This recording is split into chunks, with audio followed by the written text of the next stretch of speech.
avec Philippe Garcia. Philippe, bonjour. Donc Philippe, tu es membre de l'association l'ADRM, donc l'association de défense des ressources marines. Alors on te connaît parce que tu as écrit des papiers chez nous, mais aussi par tes actions pour la défense de la ressource, notamment dans ta zone géographique, qui est le sud-ouest de la France. Est-ce que tu peux rapidement présenter ton parcours? Mon parcours, c'est celui d'un pêcheur passionné, comme beaucoup. Pendant des années, j'ai pêché. Mais j'ai observé aussi et j'ai progressivement pris conscience qu'il y a des comportements sur l'eau qui n'allaient pas, qu'il y a des choses qui n'allaient pas. Et je me suis levé au bout d'un moment parce que je sentais qu'il fallait faire ma part de boulot. Et tout seul, franchement tout seul, dans mon coin, j'ai commencé à protester, à dire ça c'est pas normal, ceci. Et je m'apercevais que les gens étaient d'accord avec moi, mais que ça ne dépassait pas l'intention, quoi. Et il y a eu des incidents chez moi, dans mon coin, qui se sont accumulés les uns après les autres. Un jour, il y en a eu un de trop. Et là, j'ai posé ma canne à pêche. C'était un dimanche matin de fin juillet 2015. J'ai posé ma canne à pêche, je ne l'ai plus jamais retouchée pratiquement. Ça m'a pris comme ça, c'était pas décidé. C'est venu du choix. J'ai dû être programmé pour ça, sûrement. Et là, j'ai pris ma caméra et j'ai filmé ce que je voyais. Je ne savais pas ce que j'allais en faire à l'époque. Je ne savais même pas comment je pourrais le transformer en action, mais je l'ai fait. Et puis j'ai fait une pétition, là, comme tout le monde. Je me suis battu comme vraiment avec beaucoup d'énergie et même d'argent, quoi, pour que cette pétition soit connue. Bon, j'ai bien vu que ça ne donnait pas grand-chose, mais j'avais créé un débat local quand même, sorti dans la presse. Donc j'avais compris que mes arguments, ils interloquaient quand même, ils interpellaient les journalistes et des officiels ont dû sortir du bois pour s'expliquer. Et je me suis rendu compte qu'ils niaient mes arguments. Bon, moi, ma formation, elle fait que j'ai appris à réfléchir, à raisonner, et que je veux bien être mis en défaut, mais là, j'étais pas mis en défaut et j'attendais toujours une contre-explication qui ne venait pas. Ça m'a donné du courage pour avancer. Voilà. J'ai continué à pousser, je suis allé rencontrer la Dian tout seul à Bordeaux. Et là aussi, j'ai stupéfait, je suis tombé sur des gens qui disaient que j'avais tort.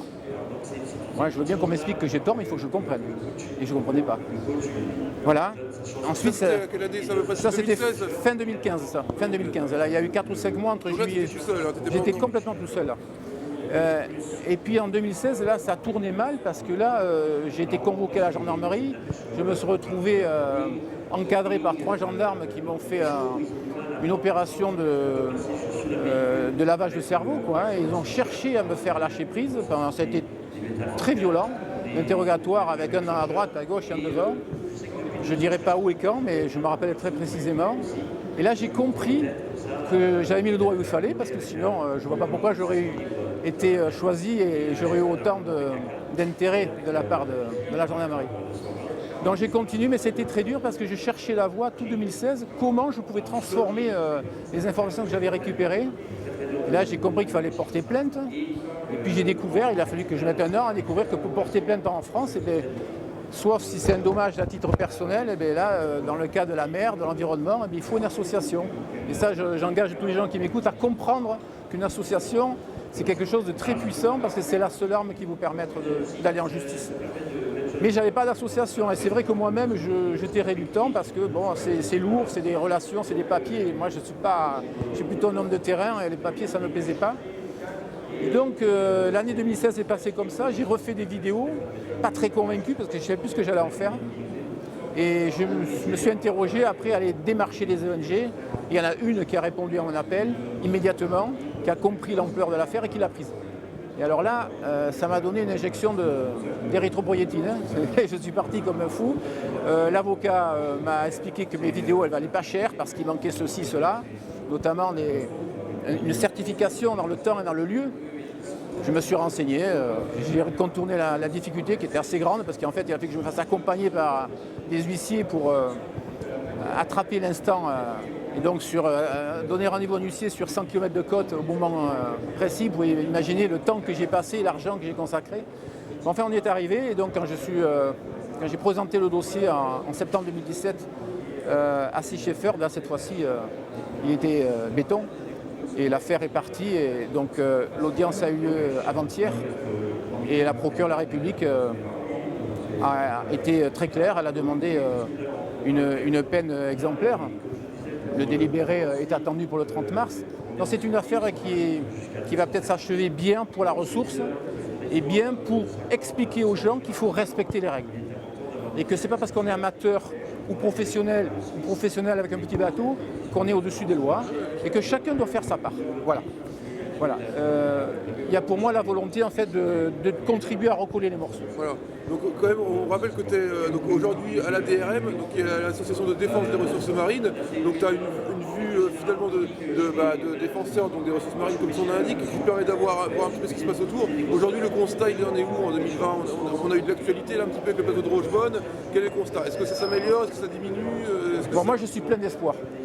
La victoire collective de Rochebonne, elle n'est pas définitive. Je suis très prudent là-dessus. Pour l'instant, on n'a qu'un communiqué. Il n'y a pas eu de pêche cette année. D'accord, ok, ça s'est bien passé, mais on reste vigilant. Le doigt sur la gâchette, comme je dis. Mais c'est une victoire collective qui nous a donné beaucoup d'espoir. Parce qu'il y a beaucoup de gens qui ont participé. Je ne peux pas les citer tous, peur d'en oublier.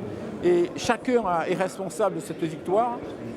Moi, franchement, ça m'a donné la chair de poule. J'en pleure presque. J'ai la voix qui s'étrangle parce que voir comment en 2 ou 3 saisons, là, avec une simple consultation, les gens ils ont enfin réussi à changer de braquet, ça veut bien dire que les mentalités changent et qu'on change de paradigme et qu'on va y arriver. On va y arriver, voilà. Donc moi les choses, pour moi, on est sur une bonne voie. Les restrictions qui ont été faites par l'Europe au point de vue de politique commune de la pêche, il y a certains endroits où ça porte leurs fruits, il faut le dire. Tout n'est pas négatif, on a l'impression qu'on remonte la pente, hein, on est assez bas, d'accord, mais donc il faut rester optimiste. Il faut rester optimiste. Alors, autre chose, tu nous parlais précédemment du coup des procès qui sont engagés, hein, c'est aussi une des méthodes pour aujourd'hui arriver à ses fins. Malheureusement, on doit en venir à des procès. Oui. Aujourd'hui, tu as un petit peu maintenant cette réputation de bête noire des braconneurs, hein, oui. avec tu gagnes beaucoup de tes procès. Oui. Alors ça a été dur au début, tu en as perdu beaucoup, tu as eu des intimidations. Aujourd'hui, ça commence un petit peu à... Voilà, alors pour l'instant, on a eu des intimidations au départ, il fallait avoir un peu de culot pour y aller, c'est certain. Il faut avoir peur de rien, parce que c'est vrai que la violence verbale, des fois, cache une violence physique derrière. Bon, on m'a massacré 2 fois la voiture, par exemple. Bon, j'ai pris des précautions, effectivement, dans ma vie personnelle. Mais bon, il faut balayer tout ça. Le Graal, c'est d'arriver à faire que les choses aillent mieux.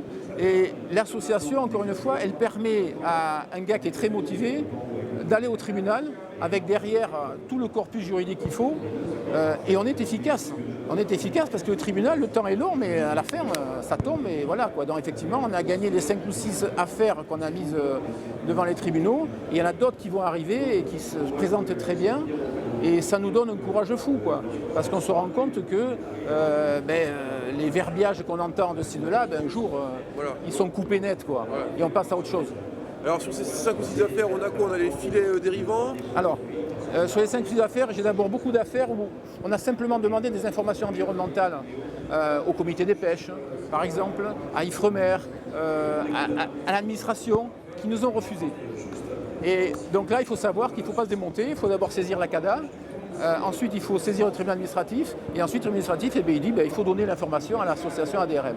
L'information nous est collectée, et là on a mis la main sur un document hyper important, c'est des rapports d'observation embarquée de capture accidentelle de saumon sur la bande côtière basque-hollandaise, des rapports qui sont tellement énormes qu'ils ont été enfouis, enterrés, pour pas que les gens le sachent, pour pas que les ONG de protection de l'environnement en prennent connaissance. Nous, on les a exhumés, ils sont aux tribunaux maintenant, et ils font la preuve que sur la côte française, il se prend des milliers de saumons. Voilà. Et là, ça plus la directive d'habitat européenne, et bien là, on a un argument très puissant pour repousser les filets de la côte. Ouais. Voilà. Ouais, je comprends. Donc c'est vraiment une méthode presque d'enquêteur juridique, de juriste. Tout à fait. En fait, tu es presque devenu un juriste. Voilà, je ne suis pas de formation de juriste, mais effectivement, petit à petit, j'augmente mon expérience.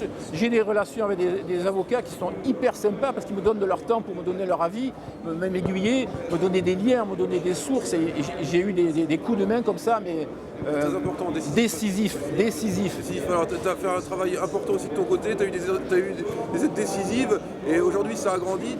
Voilà, on construit quelque chose. Vous avez construit quelque chose au fur et à mesure, et alors pour le futur? Eh bien, le futur, c'est qu'on va monter en puissance sur le nombre d'affaires. On s'attaque au chalutage dérogatoire dans les 3000. Là, il y a énormément de boulot parce que toute la façade atlantique de la Manche est concernée. On a déjà 2 affaires engagées, une à Arcachon qui va bientôt arriver à terme. Les filets fixes aussi sur l'Estran, leurs jours sont comptés à mon avis. Et tout ça, c'est pour essayer de faire comprendre que la bande marine, il faut la libérer du joug des engins qui ne sont pas sélectifs. La bande marine, elle doit être réservée à la pêche sélective, à l'hameçon, au harpon, professionnel ou amateur, mais il faut être sélectif. Voilà. Là, c'est les nourriceries, il faut laisser pousser les petits poissons, il faut respecter les menus frettins qui sont pour l'instant ravagés. Ouais, c'est l'avenir, voilà.